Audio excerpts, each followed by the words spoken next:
কি মরা যাবে না। এই জন্য তারা বাঁচার জন্য ঘর থেকে সব থুইয়া, এমনকি কোলের বাচ্চা থুইয়া দৌড় মারছে।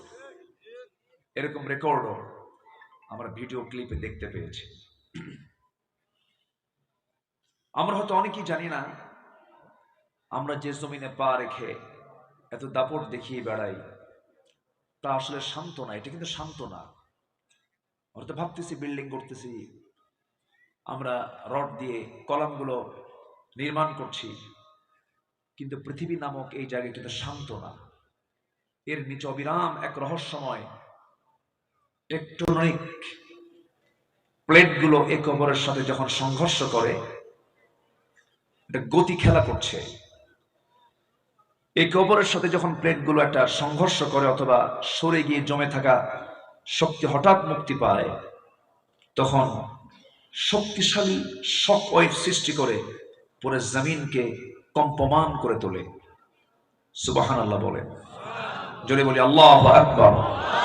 এই ক্ষমতা কার? আসতে বলবেন না কার? সেটা হলো কেমন? 5.7 মাত্রায়।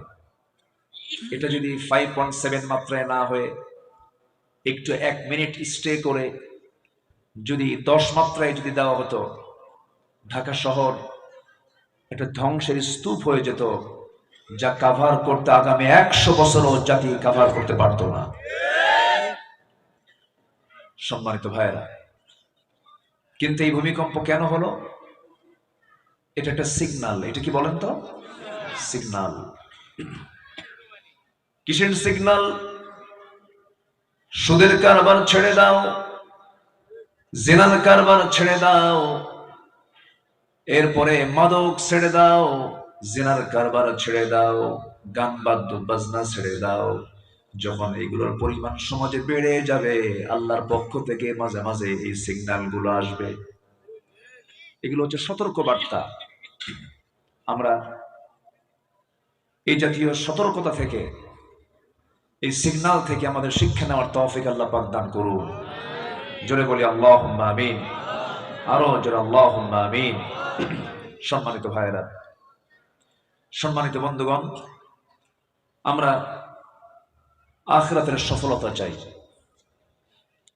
দুনিয়াতে সফল কাকে বলে? যে আর্থিকভাবে, সামাজিকভাবে একটু দামি মানুষ, কিছু মিল ইন্ডাস্ট্রিজ আছে, কিছু অর্থবিত্ত আছে, সে মনে হয় সফল না। সফল সে নয়। সুখ শান্তি যদি টাকা দিয়ে হতো, এদেশের এখন টপ লিস্টের যে একজন ধনী ছিল, এখন সে জেলখানায় আছে। মাথার চুল থেকে নিয়ে পা পর্যন্ত সবই সাদা। ওরে বাপ রে বাপ। বেক্সিমকো গ্রুপের মালিক, সম্পদের পাহাড়, কিন্তু আজকে তার কোনো মূল্য আছে বলেন তো? আজকে মূল্য আছে? আল্লামা সাঈদ একটা কথা বলেছিলেন যে ওরা আমার সম্মান নিয়ে আমাকে বেইজ্জত করার যে চেষ্টা চালিয়েছে, যারা আমার সম্মান নিয়ে সিনিমিনি খেলছে, আল্লাহ তুমি তাদেরকে জাতির সামনে ল্যাংটা করে ছেড়ে দাও। ছেড়ে দেয়নি? দেয়নি কিনা বলেন? দিয়েছে। উনি বলেছিলেন, গাছের গোড়ায় নাড়া দেব, মামু বাড়ি দিল্লি গিয়ে পড়বা। কোথায় গিয়ে পড়ছে? শ্রীলঙ্কা পড়ছে, নেপাল, ভুটান, কলকাতা, রাজস্থান, চেন্নাই, আসাম, গুয়াহাটি, তারপরে পাশে ছিল হলো ত্রিপুরার কি বলে আগরতলা, বোনের বাড়ি লন্ডন, আমেরিকা বিয়ে বাড়ি, কোথাও পড়ে নাই। একদম সুযোগে দিল্লি পড়েছে। ঠিক কিনা বলেন? সম্মানিত ভাইয়েরা, ক্ষমতা, অর্থ, এগুলোই যে আপনার সফলতার চাবি তা নয়। সফল হতে হলে 9টা শর্ত আমরা পূরণ করব। জোরে বলি ইনশাআল্লাহ। আর জোরে বলি ইনশাআল্লাহ। একটু জিকির করি লা ইলাহা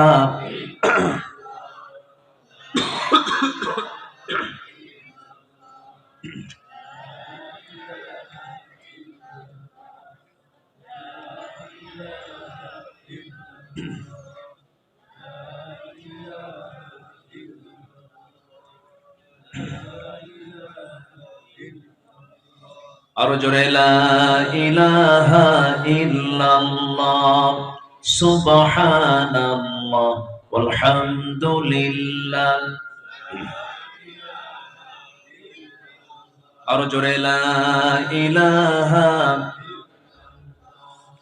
লা ইলাহা ইল্লাল্লাহ মুহাম্মাদুর রাসূলুল্লাহ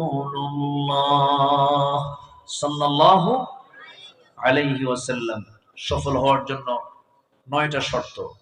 কোরআনে কারীমকে একটু ঘষা মাজা করে একটু খুঁজে খুঁজে 9টা শর্ত আমি বের করেছি কোরআনের আলোকে। সফল হওয়ার জন্য 9টা শর্ত আমরা যদি পূরণ করতে পারি, এপারে দুনিয়া ও পারে আমাদের কপালে জান্নাত মিলবে, সফলতা আসবে ইনশাআল্লাহ। আর জোরে বলি ইনশাআল্লাহ। আমি জানি আজকে আমি আলোচনার পরিপূর্ণ হক আমি আদায় করতে পারবো না, আমি এটা জানি।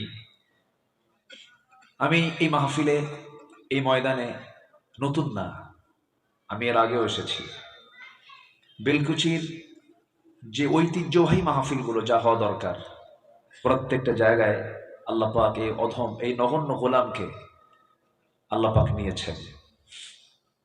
বেলকুচি আমার কাছে একটা প্রিয় জনপদ মনে হয়, একটা পবিত্র একটা জনপদ মনে হয়। বহু হাফেজ আলেম ওলামার জনপদ এই বেলকুচি। আল্লাহ বেলকুচিকে তুমি আল্লাহ দ্বীনের জন্য, কোরআনের জন্য কবুল করে নাও। জোরে বলি আল্লাহুম্মা আমিন। সম্মানিত ভাইয়েরা, সফল হওয়ার জন্য 1 নম্বর পুঁজি হলো ঈমান লাগবে। বলেন তো কি লাগবে? বলেন তো। ঈমান লাগবে। ঈমান আছে না আমাদের? নামাজ না থাকলে ঈমান তো আছে। নামাজ না থাকলেও কি আছে? ঈমান আছে। এটার কিন্তু জোর অনেক বেশি। বিশেষ করে আবুল সরকার বাউল, বাউল নাকি বাউল না ফাউল? হ্যাঁ, ফাউল। আচ্ছা, বাউল এর আরবি হলো পেশাব। বাউলের বাংলা হচ্ছে বাউল, আল বাউলু মানে হচ্ছে পেশাব। তাহলে বাউল সম্রাট, নাপাকের সম্রাট এরা। আবুল সরকার, আমি অনেক আগে আমি শুনেছিলাম এর একটা মানে লেকচার কব না কি কব, পাগল তো এগুলো। গাঁজা খাই, শীত হয়ে পড়ে থাকে, চেহারা তো শুকুরের মতো, শয়তান এগুলো। উলাইকা কাল আনআম বাল হুম আদাল। এগুলো গালি তো আমার দেওয়া না, এগুলো কার গালি দেওয়া বলেন তো? দাতিকা। সবাই বলি আল্লাহুম্মা লাকা আসলামতু ওয়া বিকা আমানতু ওয়া আলাইকা তাওয়াক্কালতু ওয়া ইলাইকা আনাবতু ওয়া বিকা খাসামতু।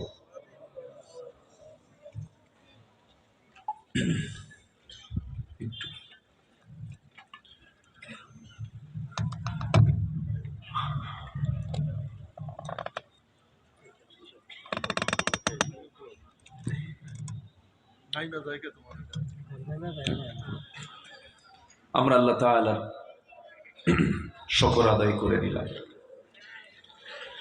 সম্মানিত হাজিরিন, আমরা কোরআন শুনতে এসেছি, আমরা ভাগ্যবান, বলি আলহামদুলিল্লাহ। কোরআন শোনার এত সুন্দর একটি অনুকূল পরিবেশ দেশের স্বাধীনতার পর থেকে নিয়ে আজ পর্যন্ত হয়নি, যেটা আমরা জুলাই পরবর্তী